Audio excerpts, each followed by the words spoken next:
திருமகள் TV பல்சுவைகள் படைக்கும் பாசறை.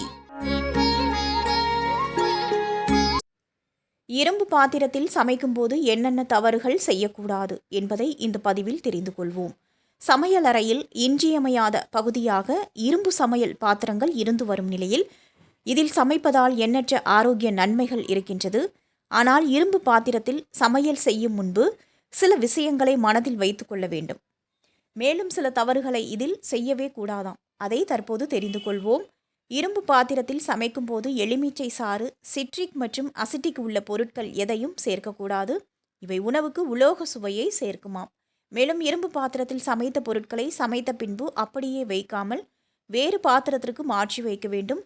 இது உணவு கருப்பு நிறமாக மாறாமல் தடுக்க உதவுகின்றது. இரும்பு தவாவை பழகும் போது வெங்காயத்தை பாதியாக வெட்டி எண்ணெயில் தேய்த்து தவாவில் தடவ வேண்டும். பின்பு கல் சூடான பின்பு தோசை ஊற்றினால் தோசை ஒட்டாமல் வரும். வெங்காயத்திற்கு பதிலாக மஸ்லின் துணியையும் பயன்படுத்தலாம். மஸ்லின் துணியை பயன்படுத்தி இரும்பு தவாவின் மீது எண்ணெயை தடவி பயன்படுத்தினாலும் தோசை ஒட்டாமல் வரும்.